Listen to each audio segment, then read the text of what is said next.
Good evening, I'm Manas Poddar and I'm going to play an extract from The Canterville Ghost by Oscar Wilde.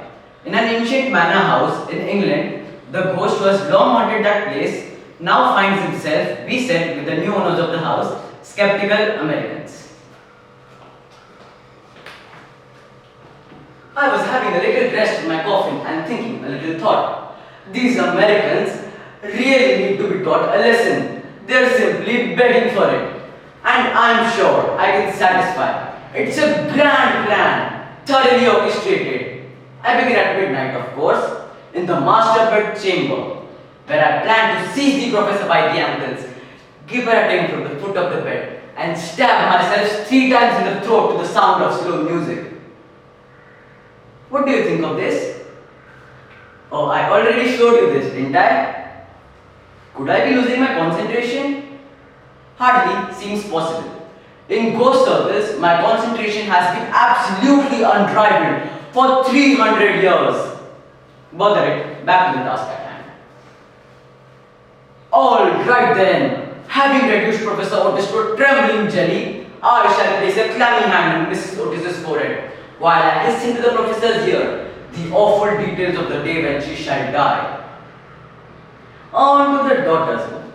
Now the daughter has never insulted me in any way, and she is rather pretty and gentle and so on. But to be thorough, I shall have to deal a hollow groan or two from the wardrobe, and if time permits, grab at the counterpane with palsy twitching fingers. On to the boys.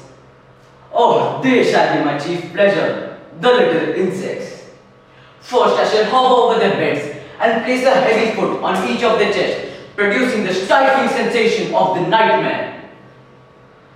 Did I mention grabbing at the counterpane in the daughter's room? Grabbing at the counterpane with palsy twitching fingers. I did, didn't I? Where am I? What am I doing? Oh yes, I'm stifling the boys. Then, standing between the beds in the form of a green icy cold corpse, I shall as my final sensation throw off my winding sheet and crawl around the room in the character of Dumb Daniel or the Suicide Skeleton. Any questions?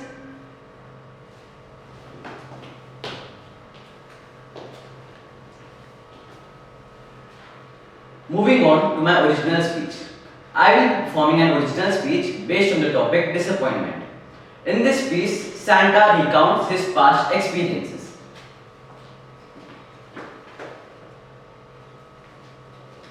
Ho ho ho, Merry Christmas.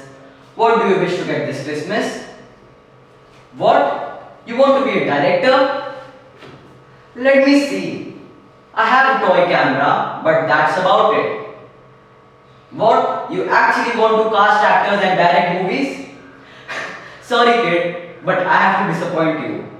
That's not something I can give you. Frankly, I don't think you'll ever become one. Don't give me that look, I am serious. You're questioning my career? Well, I am a musician. A professional trained musician. Well, I was until one day I decided it was all useless. I recorded one album after another, hoping to get the recognition I was looking for. But it just didn't happen. At the end, I had to sell my house, my car, everything. So believe me kid, I'm doing you a favor. That's what I'm here to do anyway. You still don't believe me? Go to Hollywood and see how many unemployed directors are just roaming the streets doing odd jobs just like me. Zillions. Oh, my time's up. So do you want that toy camera? No? Fine by me, I'm off to get paid.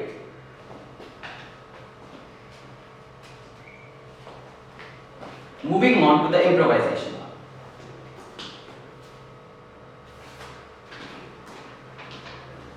Imagine one of your characters is in a new home alone and there is a power cut. What happens next?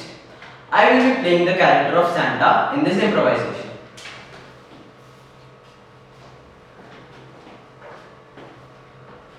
Oh, I lost my job again.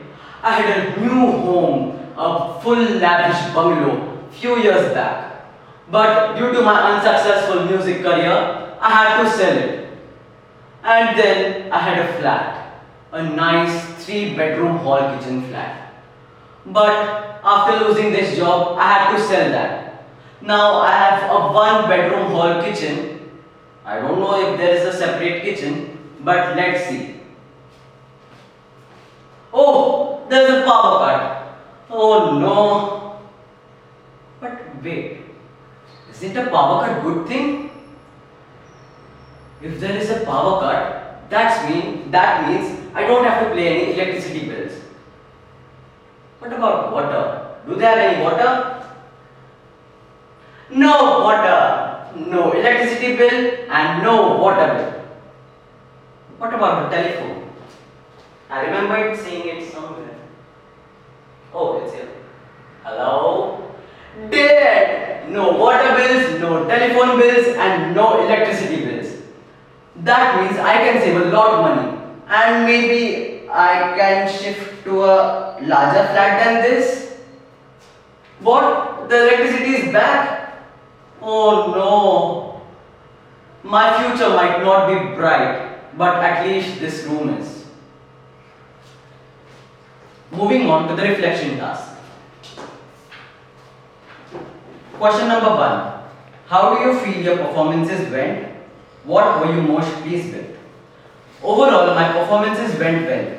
Starting with the Canterville Ghost, I enjoyed playing the character of the Canterville Ghost, and especially towards the end, while the ghost was describing that how we would play with the boys. Moving on to my original speech, the performance went well. I enjoyed towards the end again, while the Santa leaves the child alone staring at him. Coming to the improvisation, I enjoyed this improvisation, especially when he was getting very excited that he will not have to pay any water bills, electricity bills, but he was forgetting that those were the basic necessities in a home. The performance I was most pleased with was the Canterville Ghost. I enjoyed playing the character of the ghost because he was humorous and forgetful. He was repeating his own plan again and again while mentioning that his memory was the best. Describe the imaginary surroundings in one of your pieces. I will be describing my surroundings in my original speech. I am dressed as Santa and I have a huge bag of gifts to my side. Behind me is a huge Christmas tree, and also there are many elves who are instructing the kids to stand in a queue. I am standing in a shop where the decorations are where there are several decorations which are making it look like an actual toy factory. The kid I am speaking to is first to my right, and the entrance to the shop is to the left. How are your performances different from each other? How did you show that to your imagined audience? My performances contrasted in their mood and the personality of the characters. The first piece of the Canterville Ghost was humorous, while the second piece was manipulative. In the first piece, the character of the Canterville Ghost was mischievous and forgetful. He kept on repeating his whole plan again and again, while mentioning that his memory was the best in all the ghost circles. Moving on to the second piece, my original speech was manipulative and discouraging, as the Santa was demotivating the child from becoming a director by describing his own past experiences.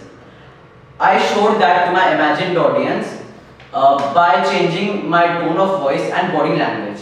For example, in my original speech, I used forced tone of voice and a lazy body language. Whereas in my first monologue, I used a mischievous tone of voice and excited body language. Overall, my performances went well and I enjoyed the exam. Thank you.